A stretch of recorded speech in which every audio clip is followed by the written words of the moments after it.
biasa ya. Jadi kita memandang U dan V-nya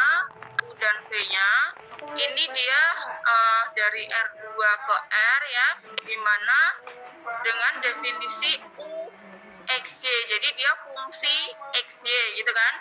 Fungsi dua keubahnya itu adalah fungsi dua variabelnya adalah variabel XY ke katakan Z gitu deh. Gitu kan? Ke suatu bilangan real ini atau siapa? di sini Fajri Ayu siapa? mau saya ambil R juga boleh ya. Ada yang kamu kenal nggak? Sekarang yang kita mau pandang fungsi U dan V itu adalah fungsi pada variabelnya itu kita ganti ya, yaitu variabel R theta. Sebagaimana kita tahu bahwa variabel kompleks itu kan kita bisa represent dia ke dalam dua bentuk kan kemarin ya, dalam variabel XY atau dalam variabel R theta gitu kan. Gue nggak jadi kesini. Ya nggak? Enggak, Kenapa deh? langsung dia. Nih, kemarin kan kita punya nih misalkan kita punya OZ ini sama dengan X plus IY. Ini kan bentuk biasanya. Ya kan? Tapi juga selain itu, kita juga bisa bilang Z ini sama dengan R Ardito. cis theta kan? Yang ini merupakan bentuk kutub, gitu kan? Nah, padahal yang kita bicarakan F itu adalah fungsi variabel kompleks ya. Berarti hasilnya itu kan variabel kompleks. Berarti juga bisa kita pandang sebagai bentuk kutub gitu loh. Nah, kalau kemarin kita punya kocirimannya itu bentuknya UX sama dengan VY dan UY sama dengan min VX. Sekarang bagaimana kalau kita pandang di sistem koordinat kutub? Apakah bentuknya ini akan seperti apa kocirimannya? Gitu ya, bisa dibayangkan? Bisa ya, jadi yang sekarang kita bicarakan masih kociriman, tapi kociriman di variabel R theta. Gitu, oke? Ya, persamaan kociriman di sistem koordinat kutub. Seperti kita tahu ketika kita punya variabel Z yang dia tidak nol ya, maka Z ini dapat dinyatakan sebagai R cis theta ya. Saya bilangnya cis saja ya supaya lebih cepat gitu ya, supaya lebih singkat. Saya berbicara R cis theta. Oke ya. Dengan kemarin kita juga sudah pelajari R itu diperoleh dari modulus Z dan tetanya argumen Z. Saya sudah tidak akan lagi membicarakan bagaimana mencari R dan tetanya karena itu sudah ada di awal-awal ya. Kita sudah UTS juga tentang variabel kompleksnya ya, operasi-operasinya, dan saya rasa ini sudah saya anggap teman-teman sudah paham. Oke? Nah, selain itu hubungan antara XY dengan R theta itu juga kita punya X ini adalah R cos dan Y ini adalah R sin. Oke ya. Nah, sekarang kita anggap U-nya itu adalah variabel R theta. Begitu juga dengan V-nya. V itu dalam variabel R theta. Oke. Jadi, kalau kita mau mencari turunan parsial dari U dan V, berarti yang dimaksudkan apa sekarang yang mau kita bicarakan? Yang mau kita bicarakan turunan parsialnya berarti apa aja? Kalau sekarang kita tinjau U dan V-nya itu R theta. Berarti apa? Turunan parsialnya apa aja? Kan tadi kalau yang di sini kan ini turunan parsial tingkat pertamanya kan si UX, UY, VX, sama VY gitu kan? Nah, sekarang di sini itu kita pandang U dan V-nya itu R theta variabelnya. Berarti nanti turunan parsial yang akan dimaksudkan di sini apa? Pertama apa? Ada UR. Terus U theta. Terus ada ada VR, terus ada V theta, gitu kan. Sekarang yang mau kita bicarakan adalah ini, karena tadi dari awal kita mau bilang bahwa sekarang yang kita bicarakan itu dalam variabel R theta. Oke ya. Mau Nah, dibangunin jam berapa? akan saya cari si U R-nya sekarang. Sekarang kita mau mencari si UR-nya. UR ini ya, ini saya tulis sebagai doku UR ya. Boleh ya. Ini kan ada notasinya berbeda, tapi maknanya sama. Nah, do R ini kalau teman-teman nanti lupa rumusnya itu apa, karena kan tadi si U itu kan juga bisa kita pandang sebagai variabel X dan Y. Berarti kalau kita mau mencari UR, itu rumusnya adalah apa? Emang ini apa enggak Kalau pecah? do R-nya berarti Aman. jadi apa? Berarti Kita masih ulangin aja dapatnya kalau ini mau. pakai rumus yang di kalkulus multi mungkin ya. Ada di kalkulus multivariabel atau kalkulus Dan kan lanjut. dibolehin kamar bisa dapet. Jadi apa? Do U do R itu adalah do U do X dikalikan do X do R, kemudian ditambah do U do Y, dikalikannya sekarang dengan do Y do R. Benar ya? Boleh? Ada pertanyaan nggak sampai sini? Kalau misalnya masih bingung, nanti bisa dibuka lagi ya bagian rumus turunan parsialnya. Gitu ya. Oke, ini untuk do U do R. Berarti kalau gitu do U do X di sini apa? X. Ya kan? Do X do R. Di sini apa? X-nya kan R cos. Berarti kalau diturunkan relatif terhadap variabel R jadinya ya jadi cos ya. Kemudian ditambah do U do Y itu adalah Y ya. Y do R berarti ini diturunkan terhadap variabel R. Jadi apa? Sin theta. Jadi ini kan? Benar ya? Oke. Nanti dengan cara yang sama nanti kita kan butuh cari si UR. Ini UR ya. Kemudian U theta. Nah, ini U theta. Oke. Kemudian yang ini adalah V ya. Udah, jangan besar-besar. Ini adalah si VR dan ini adalah V theta. Nanti gabut kalau udah habis. Oke. Udah mau usah ditekan aja. Nanti caranya sama ya. Rumusnya kalau misalkan teman-teman masih bingung, silahkan buka lagi buku kalkulus multivariabelnya. Oke, sekarang sudah saya dapatkan keempat hal ini.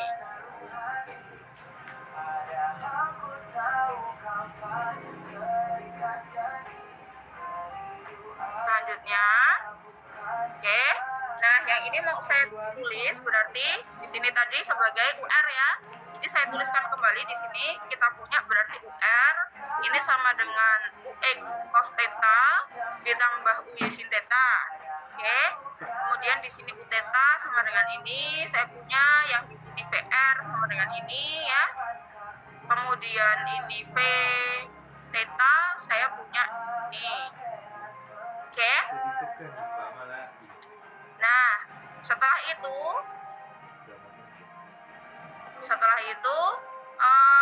untuk yang persamaan dua ini ya, kita tahu kan tadi kalau misalkan U dan V itu memenuhi persamaan Cauchy-Riemann, berarti kan memenuhi ini kan, UX sama dengan VY dan UY sama dengan min VX, gitu kan.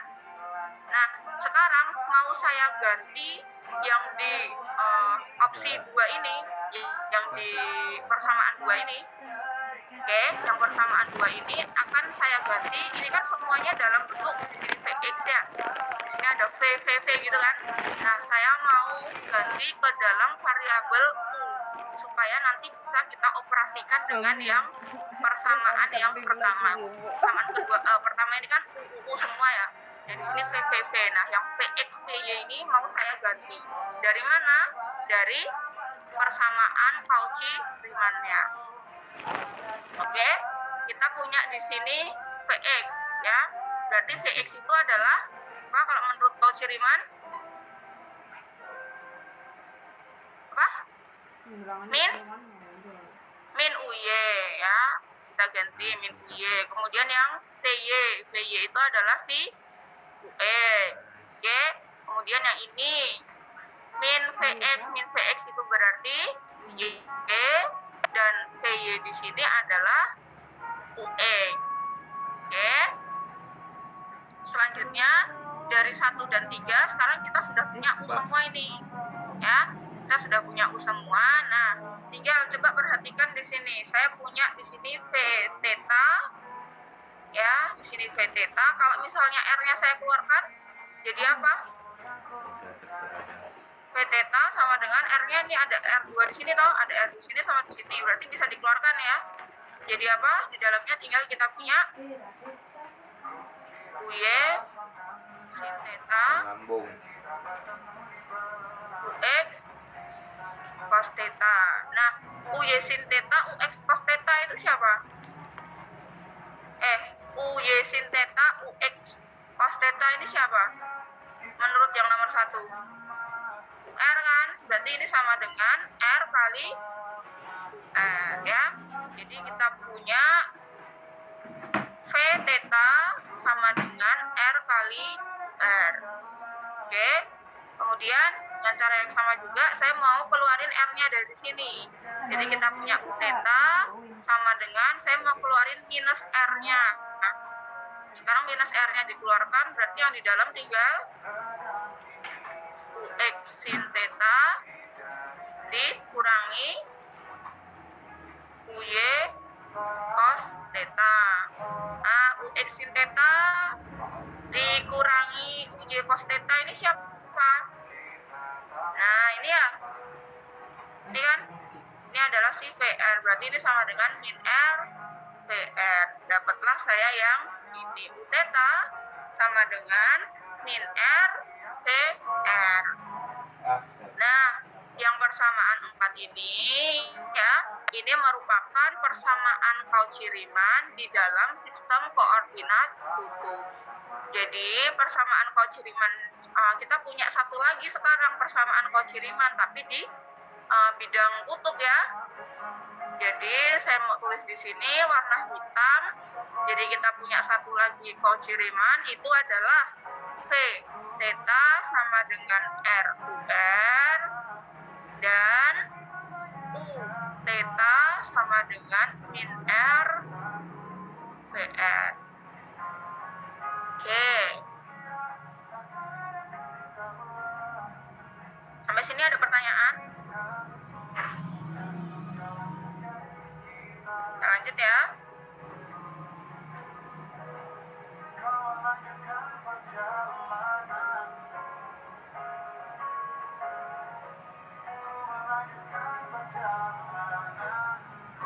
Oke.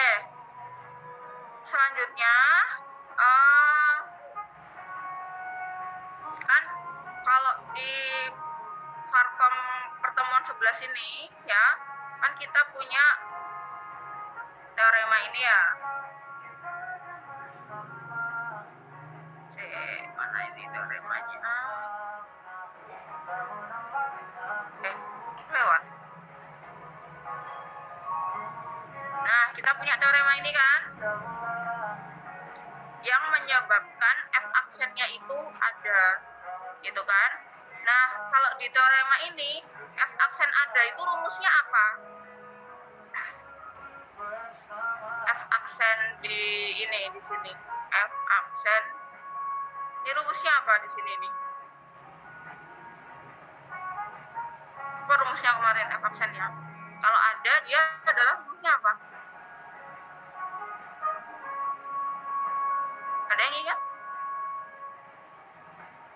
Ada loh ini di bawah-bawah sini. Apa? F aksen rumusnya apa? Setelah kita buktikan ada, itu kan berarti ada, Pak. Bentuknya itu kayak gimana? Gimana? Yang di Zoom ada yang bisa bantu saya? F aksen rumusnya apa? Yang terkait turunan-turunan parsialnya. Ini ya. Ada toh? Rumusnya f aksen itu adalah ux ditambah i vx ya. Jadi f aksen itu rumusnya ux ditambah i vx. Tuh. Nah, berarti kan kita juga bisa toh sekarang tadi kan kita sudah punya Cauchy Riemann yang di kutub. Nah, berarti kan kita juga bisa menggunakan teorema yang ini kan, teorema yang kemarin ini untuk bilang bahwa f aksennya itu ada. Nanti akhir-akhirnya memang f aksennya itu ada. Tapi sekarang pertanyaannya, bentuknya seperti apa? Kalau f aksen sama dengan ux plus ivx itu kan bentuk di koordinat biasa. Sekarang kan kita beralih ke koordinat kutub. Nah, bentuknya seperti apa sekarang? Rumusnya itu seperti apa? Oke, kita mau cari ya sekarang rumus f aksen untuk koordinat kutub ya. Ya, tetap aja inspired by-nya tetap yang kita reverse to-nya tetap yang teorema ini ya. Oke, berarti kita harus cari tahu ya. Nah, tadi sekarang kita harus cari tahu ux-nya itu apa dan juga vx-nya itu apa dalam variabel r theta gitu ya. Nah, tadi kita sudah punya ini Cauchy Riemann di sini nah. Udah. Nah, sekarang coba saya punya persamaan satu ini ya. Dari ini kan ada dua persamaan kan? Di yang nomor satu ini ada dua persamaan kan? Nah, dari sini ini saya lakukan yang pertama, persamaan yang pertama saya kalikan dengan r cos theta, kemudian yang persamaan kedua kita kalikan dengan sin theta. Jadi kita lakukan eliminasi ya, dengan menganggap yang mau kita cari itu adalah si x-nya ya, bentuk x-nya. Jadi akan kita eliminasi. Oh enggak, ini Oke, kita kalikan r cos theta, yang bawah kita kalikan sin theta. Nah, di sini kita lakukan eliminasi ya. Jadi kita bisa cancel di sini ya. Ada yang bisa kita cancel di sini, r cos theta sin theta-nya kita cancel kan, kita kurangi, kita cancel. Jadilah kita hitung sehingga kita punya ux kali r ini sama dengan r cos theta dikurangi u theta sin theta ya. Nanti untuk persamaan yang kedua lakukan hal yang sama juga, lakukan eliminasi sehingga nanti kita punya vxr itu sama dengan vr cos theta dikurangi v theta sin theta. Jadi kita sekarang punya dua hal ini ya. Kan kita mau cari ux-nya apa dan vx-nya apa toh? Nah, selanjutnya kita lakukan substitusi yang nomor 4 ini dari Cauchy Riemann-nya ya. Nah, kita punya di sini ux r. Nah, kita mau ganti si u theta-nya di sini. Berarti u theta-nya nanti sama dengan apa? Min u theta-nya. Jadi di sini kita punya ur dikali r cos theta. Min u theta-nya jadi apa? Menurut Cauchy Riemann r vr ya. Ya kan? Min u theta berarti kan r vr, berarti plus ini r vr sin theta sama dengan ux kali r. Ini toh. Berarti r-nya ini kan saya tulis di sini kan. Kita bisa cancel r-nya kan. Kita cancel r-nya cancel sehingga kita punya ux-nya itu adalah ur cos theta ditambah vr sin theta. Nah, yang kedua juga lakukan hal yang sama. Di sini ada min vr. Berarti menurut Cauchy Riemann min vr itu sama dengan apa? Min r ur. Ya. Kalau offline aja Kita masukin di sini min r ur. tergantung budget aja. Kemudian lagi-lagi r-nya bisa cancel karena dia tidak nol. Jadi kita punya vx itu sama dengan vr cos theta dikurangi ur sin theta. Nah, berarti sudah bisa kita masukkan ke sini toh. Ya, berarti F aksen di sistem kutub rumusnya apa? Tinggal masukin di sini. UX-nya apa? UR cos theta ditambah VR sin theta, ya kan? Ditambah I kali Mama dia perku. VR cos theta dikurangi UR sin theta. Ini. Kemudian kita lanjutkan perhitungannya.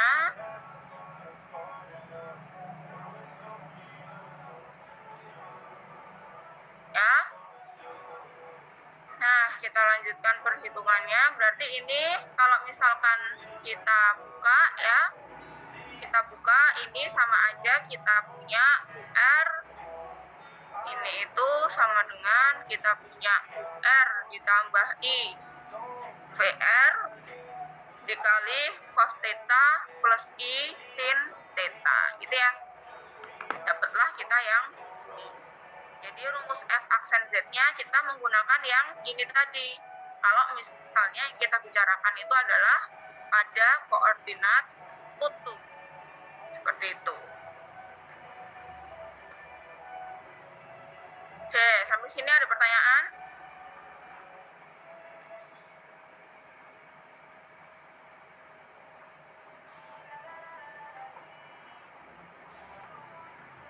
Nah, sekarang kita sudah punya ini bentuk F aksennya. Berarti sekarang teorema yang ini yang di koordinat biasa itu bisa kita kita artikan ketika F-nya itu pada koordinat kutub. Itu kan kita artikannya ya bentuknya sama, paling dia cuman bedanya kan di sini UX UY. Jadi kita punyanya dalam variabel R theta gitu toh. Kemudian kaucirimannya ini juga kita sesuaikan dengan kauciriman yang hitam ini. Kemudian F aksen Z0-nya juga ada, tapi rumusnya berganti menjadi ini.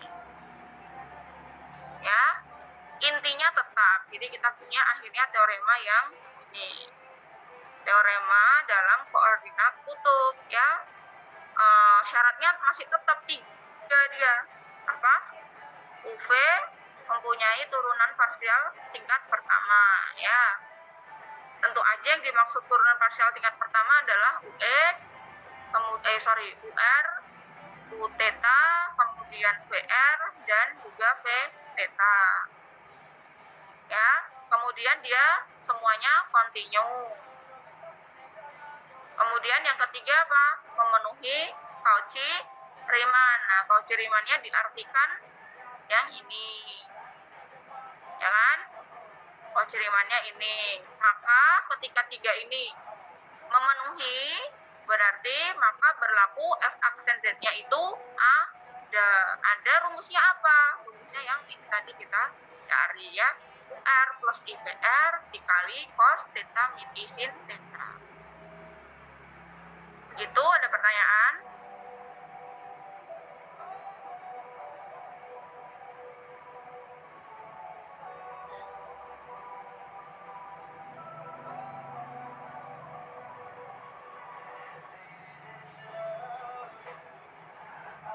Oke, saya mau tulis di sini untuk F aksen di kutub ya. Jadi ini adalah UR plus I VR dikali cos theta min I sin theta. Oke, baik. Kita akan mencoba menggunakan teorema ini pada contoh berikut.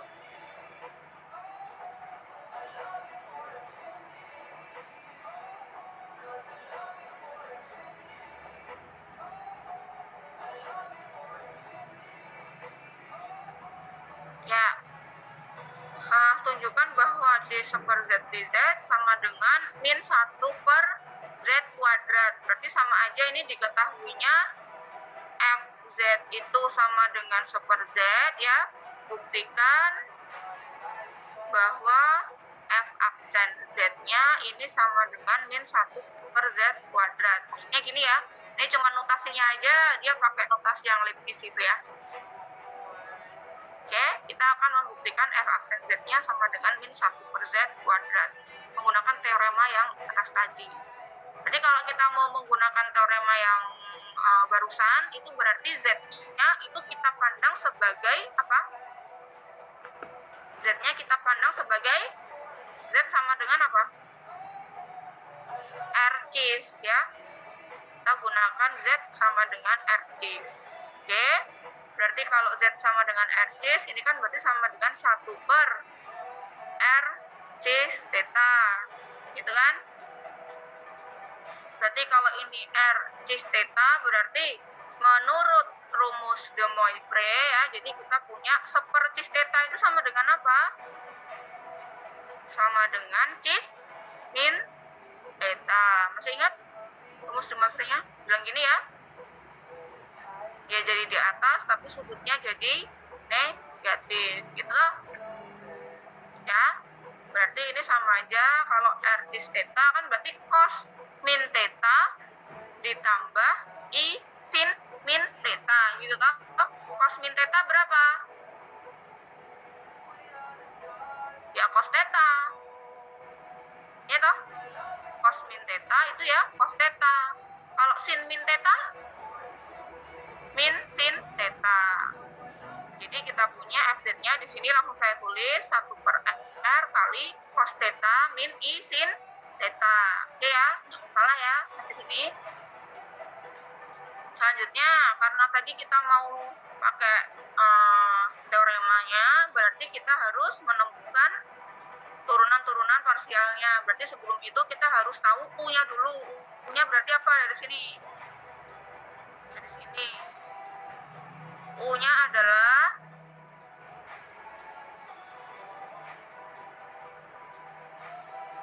apa U-nya?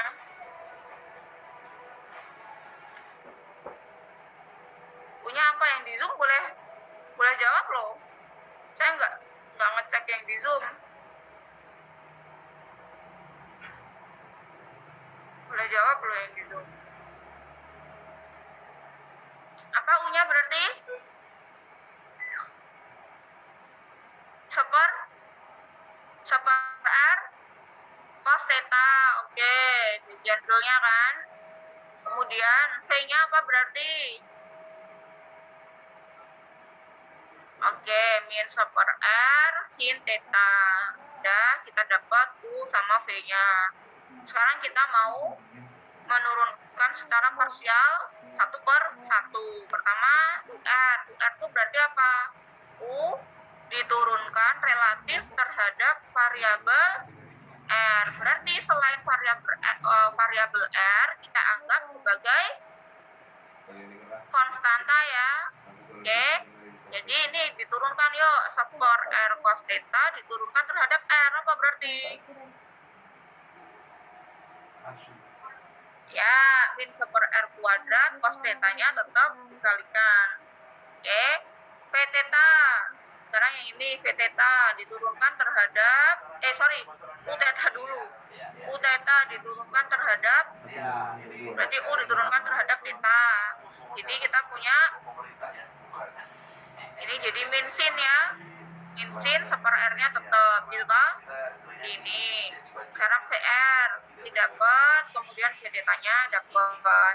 Nah, dari sini kita tahu bahwa ya UR, U theta, VR dan V theta kesemuanya ini dia kontinu asalkan Z-nya tidak 0 ya. Karena kan tadi Z-nya tidak 0. Kalau Z-nya tidak 0 kan dia otomatis R-nya juga tidak 0 kan yang kita bicarakan. Berarti dia aman, dia kontinu. Gitu kan, turunan-turunannya dia kontinu. Oke, kita klaim berarti dari ini kita sudah ngeklaim berapa dia? Ada 2 ya, yang ada dan dia kontinu. Sekarang kita mau cek apa? Yang ketiga, Cauchy-Riemann yang mana? Yang mau kita cek berarti Apakah berlaku apa? Menggunakan ada di Apakah berlaku ini toh? P theta sama dengan R dan U theta sama dengan min RPR atau tidak, gitu kan? Yo, sekarang kita mau cari tahu yang ketiga ya. Sekarang yang ketiga.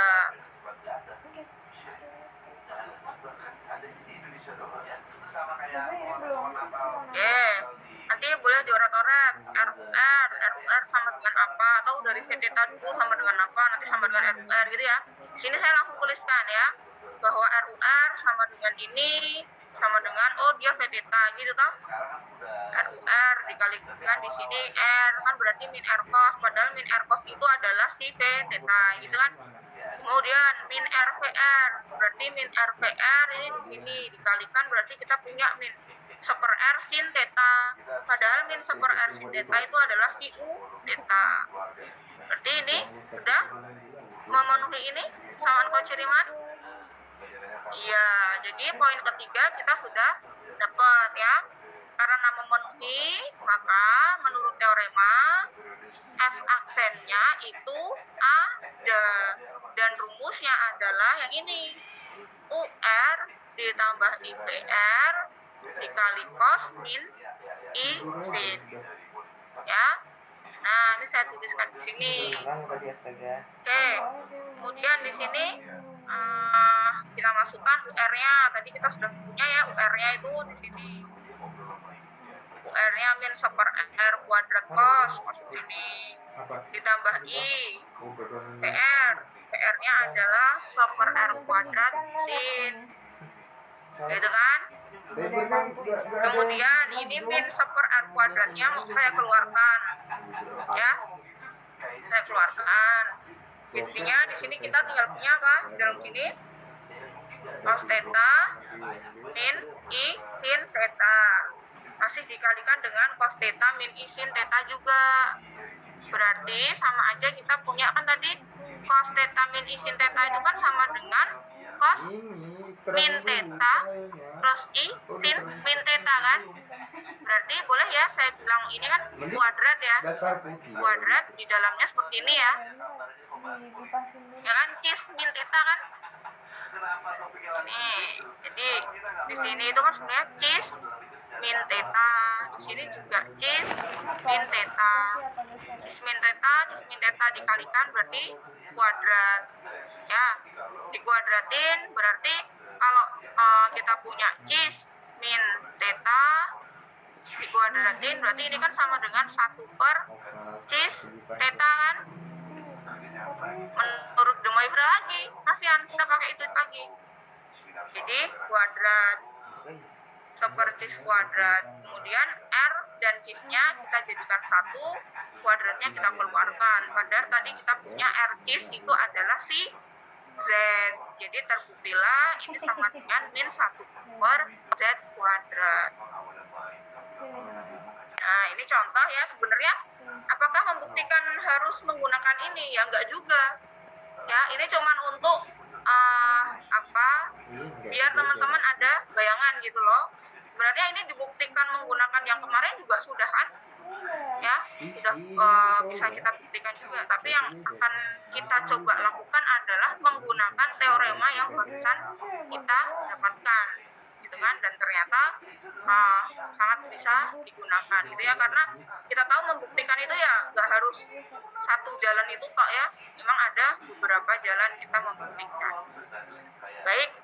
Nama Anda nih lagi sering tersiar di buku yang anti 3 periode. Oke, ini bisa latihan ya. Nah, kalau ini ya mau nggak mau kita tetap menggunakan teorema yang teorema yang ditutup ya.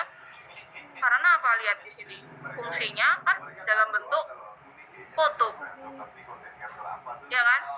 Fungsinya dalam bentuk R theta, dia dalam bentuk kutub. Jadi kalau ini ya dari soalnya pun kita mau nggak mau mengarahkannya ke yang teorema ini, gitu toh? Ya, nanti bisa dicoba. Oh iya, saya mau mengingatkan untuk teman-teman presensi, silahkan presensi boleh foto selfie sama temennya boleh, atau foto di kelas boleh ya, Itu kayak kenapa kita lakuin? silahkan aja. Padahal namanya tidak mencerminkan. Oke, sampai sini ada yang mau ditanyakan, ada yang kurang jelas, Pokoknya dia jemput aja. silahkan. Pasti ada video. Ada pembahasan. Kenapa pakai semangat? Ini yang bikin ada Tapi titik mungkin titik dia keluarga pun keras daripada tapi ini maksudnya kalau Yang di Zoom apakah cukup jelas? kemarin lagi nanya kan ada ini Sudah cukup jelas? Jelas. itu terhadap muslim. Nggak tahu, padahal itu aku biasa. Ini juga nggak tahu nih, harus dicek. Namanya udah jelas agama Islam, namanya juga Kalau tidak ada, kita masuk ke fungsi analitik ya. tapi bagusnya kan kalau ngomongin agama itu ya wajar. Tapi enggak sih, justru sekarang jadi backfire. Oke, ini mau saya hapus dulu. Suhu dong. Nah, jadi kita tadi sudah membahas ya hubungannya dengan fungsi F aksen atau F aksen yang ada dengan samaan Cauchy Riemann, gitu kan? Nah, sekarang kita akan melanjutkan konsep fungsi analitik ya. Fungsi analitik ini mungkin kalau di fungsi real itu belum dibahas ya, atau memang tidak dibahas ya, karena memang definisinya itu muncul di fungsi kompleks gitu. Kita akan Kirain itu. kita bicarakan di sini. Jadi misalkan kita punya fungsi suatu fungsi yang terdefinisi pada suatu himpunan terbuka. Jadi misalkan ini saya punya Ini kembar. di sini himpunan terbuka A. Konsep himpunan terbuka masih ingat? Sudah dapat dan masih ingat ya? Kita. Paling tidak di sini sudah pernah ya? Paling tidak waktu itu kita berbicara ada titik dalam, masih ingat? Ada titik luar, ada titik batas. Nah, himpunan terbuka itu apa? Himpunan terbuka itu apa? Himpunan yang semua titik-titiknya merupakan titik dalam. Itu tuh definisinya kemarin.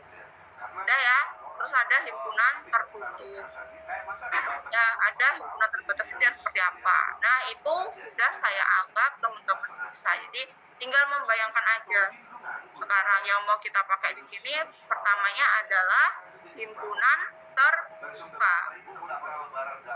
Oke, kalau masih bertanya himpunan terbuka itu yang kayak gimana sih, Bu?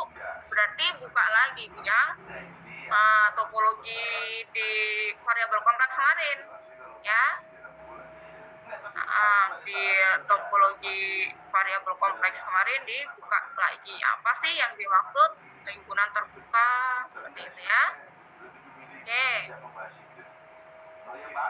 Ya, fungsi F dikatakan terbuka, FF dikatakan analitik pada himpunan terbuka A, ya, jika F aksen Z ini ada untuk setiap Z di A. Jadi kita ambil Z di sini, katakan Z1, F aksen Z1 ada. Kita ambil di sini ada Z2, F aksen Z2 ada. Jadi F aksen di semua titik-titik anggota A ini ada. Ya, kalau seperti itu maka disebut F-nya analitik pada A. Oke? Paham ya? Dia harus analitik F aksen Z-nya itu ada berarti untuk Z di dalam A. Selanjutnya, kalau misalkan saya punya himpunan tertutup atau himpunan tidak terbuka ya, karena yang kita bicarakan bukan hanya himpunan tertutup tapi lebih ke himpunan tidak terbuka. Bagaimana kalau himpunannya itu tidak terbuka? Misalkan saya punya di sini sini ada himpunan E. Ini himpunannya tidak terbuka. Kenapa? Karena kan saya bisa ambil titik di sini yang dia itu bukan merupakan titik dalam kan? Berarti dia tidak terbuka karena ada titik yang bukan merupakan titik interior. Ya, sekarang kita mau mendefinisikan F analitik pada himpunan tertutup E. Ya, F analitik pada himpunan tidak terbuka E Ngapain ya? jika apa? Jika ada himpunan terbuka A yang memuat E, ya, sehingga F ini analitik Kayaknya aku tahu grup. pada A. Hah? Grup aku ini. Oke, jadi ini kan himpunannya kan tidak terbuka kan. Jadi apakah bisa kita temukan himpunan yang lebih besar dari E, yang merupakan E itu merupakan subset darinya, yang dia terbuka. Jadi misalkan saya bisa ambil, oh A-nya itu adalah yang segini. Nah, kita bisa ambil A ini. A ini terbuka. Oke. Nah, ternyata F ini analitik pada himpunan A yang pink tadi saya gambar di sini. Nah, berarti kalau itu F analitik pada himpunan tidak terbuka E. Paham? Berarti kalau saya tanya, kalau misalnya saya bilang F ini analitik pada himpunan E, ya, maka di sini ini dia punya turunan nggak? Di Capek sini? malam-malam buat, nggak ada yang mau bantu ya. Ya harus punya turunan toh. Kenapa nggak buat? Kan dia inginnya analitik pada A. Nah, kalau analitik pada A kan berarti semua di sini dia harus punya turunan gitu loh. Paham maksudnya? Ini kenapa ke foto? Paham ya? Iya.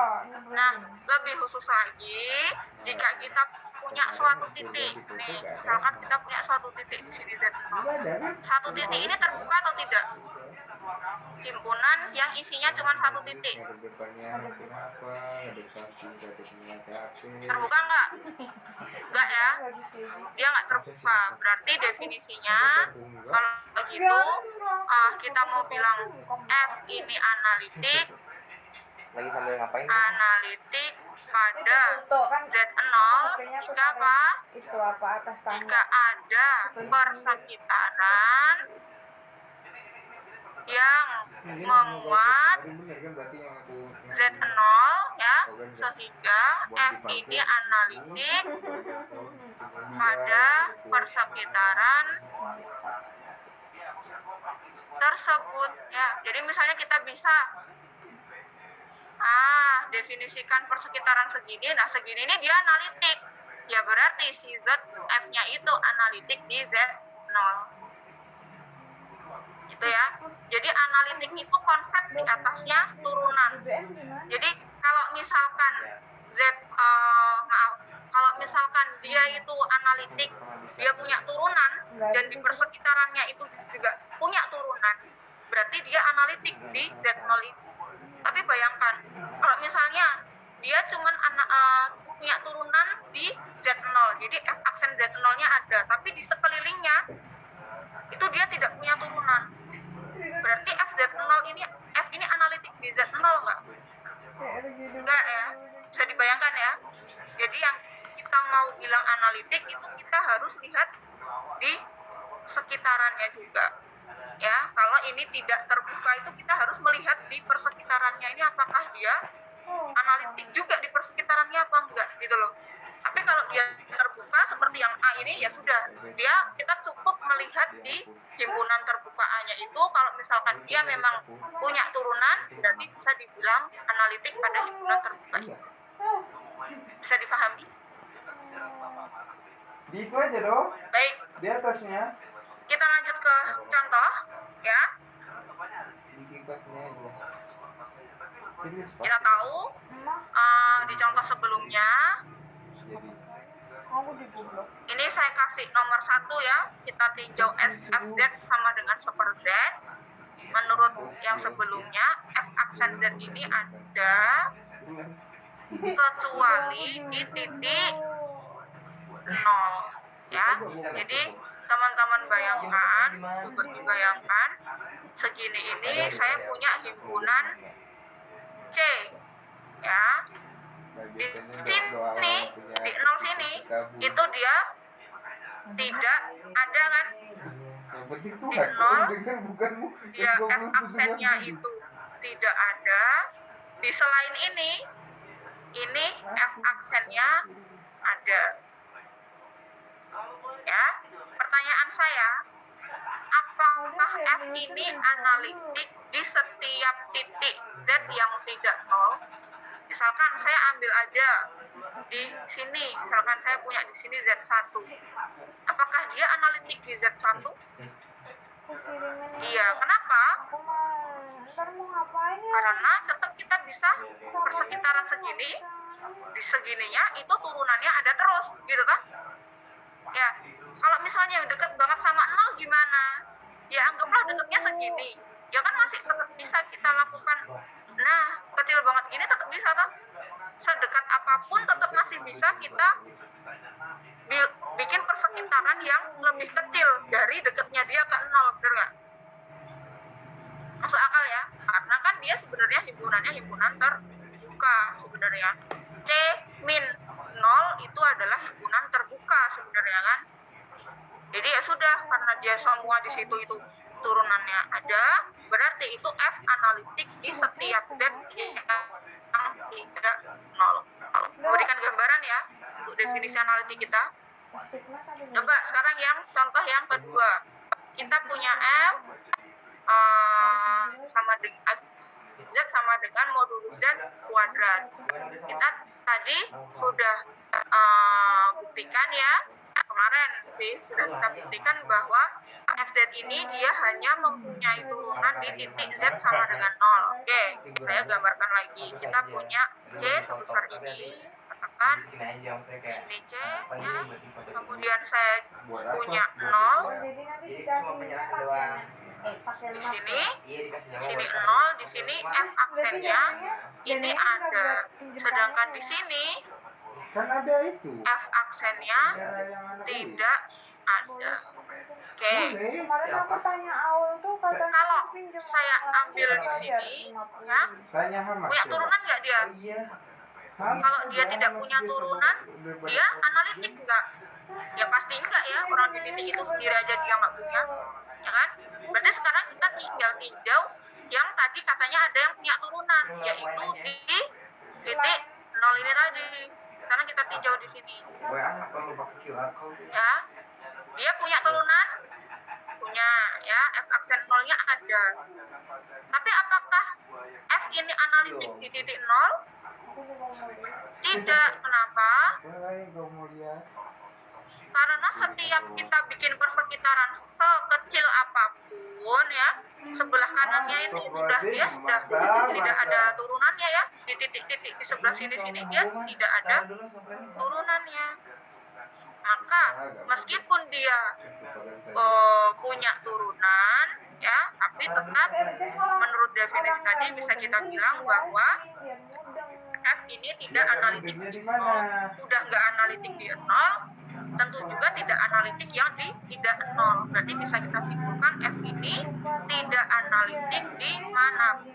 Kalau udah dukung, gagal-gagal sampai ini. Oke, bisa dipahami ya? Ya kalau udah dukung kan mabuk. Nah, Udah lupa setia enggaknya. oh, jadi nggak sadar gitu ya? Oke, dari sini kita punya definisi lagi ya. Kalau misalnya F ini analitik di Z0, maka Z0 itu disebut titik analitik, gitu ya. Menurut di sini sudah saya tuliskan ya. Kalau F itu analitik di Z0, berarti Z0 merupakan titik analitik. Oke. Udah agak mikirin orang. Kemudian Sendiri aja. Iya kak. Kalau misalkan Orang mabuk naik mobil ngebut nabrak orang kan udah dia mikirin dirinya aja. jika F tidak analitik di Z0 ya, tetapi F analitik Iya iya. di suatu titik di setiap persekitaran Z0, maka Z0 ini disebut titik singular. Itu sama kayak contoh yang tadi, contohnya yang ini tadi. Ini kan di sini dia nggak ada turunan sendiri dia di 0,0 ini, ya. Di 0 di sini dia tidak ada, sedangkan di persekitarannya, ya, dia ada terus kan turunannya, ada terus, dia analitik terus kan di sini, dia analitik terus. Makanya bisa kita bilang di sini bahwa Z yang tidak sama dengan 0 ini merupakan titik analitik ya, dan yang Z sama dengan 0 ini merupakan titik singular. Jadi titik singular itu di mana di situnya itu dia tidak analitik, tapi di lain-lainnya, di tetangganya semuanya itu dia analitik, gitu loh. Arti ya, itu titik singular. Oke. Artinya Nah, nanti sifatnya ya, sifat-sifat analitiknya itu kalau misalkan kita punya dua fungsi yang analitik yaitu F dan G, ya, dia analitik di titik Z0, kemudian ada suatu konstanta C, ya, maka nanti penjumlahannya Apa kamu dong, Pak? salah. di sini penjumlahannya dia masih analitik, pengurangannya dia masih analitik, perkalian dengan C-nya masih analitik, dan perkalian kedua fungsi itu juga masih analitik. Pembagiannya gimana? Pembagiannya juga masih analitik, asalkan penyebutnya dia tidak. Oke. Terus kenapa mas? Itu kenapa? Iya, karena temannya Seleb dia minta tolong lo gitu cariin dia pacar, paham? Udah. Oke, selanjutnya saya akan langsung Bentar kasih ya. membahas tadi sudah analitik, sudah, kemudian yang hubungannya dengan Cauchy-Riemann udah, ya. Ini kan kalau kita Cauchy-Riemann itu kan berarti si fungsi f-nya itu kan kita pandang sebagai penjumlahan fungsi apa? U dengan fungsi IV gitu kan. F itu kan U plus IV gitu kan. Nah, sedangkan di analitik tadi kita sudah melihat belum F itu dalam bentuk F itu dalam bentuk U plus IV. Udah belum? Belum ya?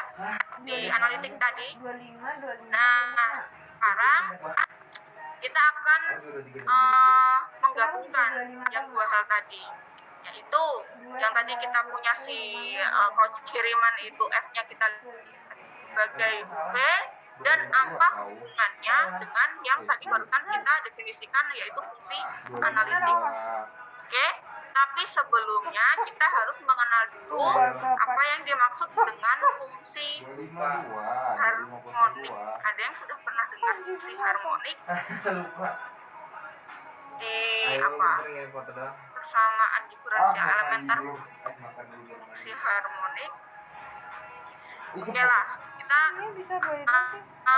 ini kalau ini saya dari awal ya, Bapak. Jadi misalkan kita punya fungsi H, katakan fungsi H ini bekerja dari bolehlah kita bilang D ini subset dari C Lupa kali. ke Enggak, bisa 25 orang. ya, berarti nanti H itu membawa titik XY ke katakan di sini R gitu ya.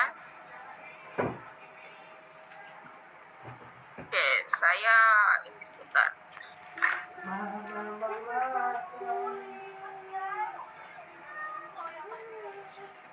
Ya, nggak bisa ini. Buka kunci. Hehe. Lupa ya? Pernah kunci ya? Kirain kunci WA, kalau kunci WA kan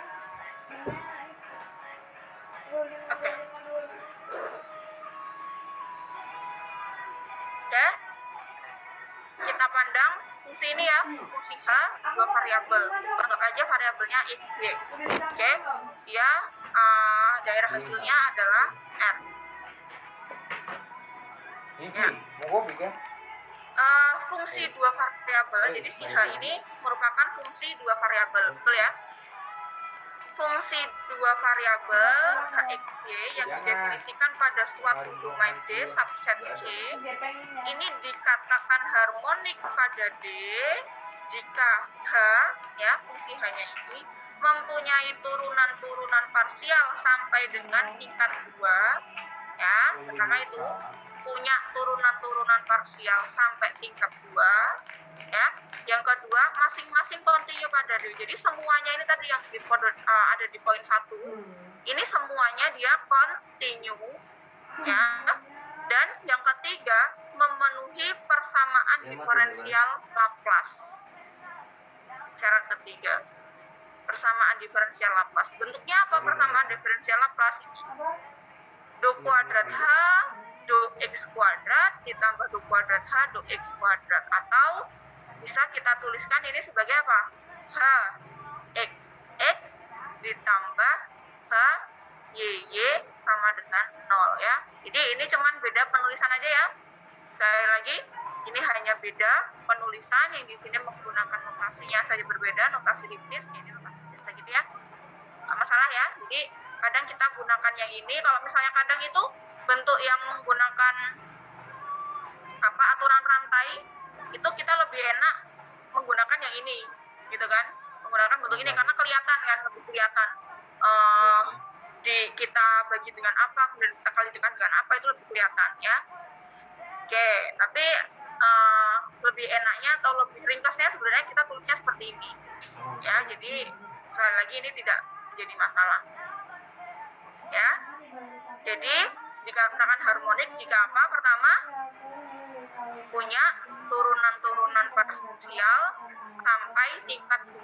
Berarti apa aja itu yang harus kita perhatikan kalau turunan-turunan parsial sampai tingkat 2? Yang dimaksudkan apa aja berarti? Terus udah aman nggak? Siapa aja berarti yang akan kita bicarakan di sini? Ya pertama H X, ya. Kemudian H Y kan sampai tingkat 2. Berarti tingkat satunya juga harus ada dong. Iya ya udah. Ya. Kemudian tingkat 2-nya adalah HX.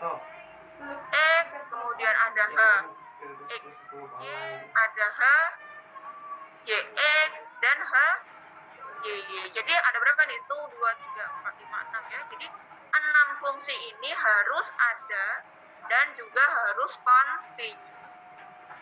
Oke.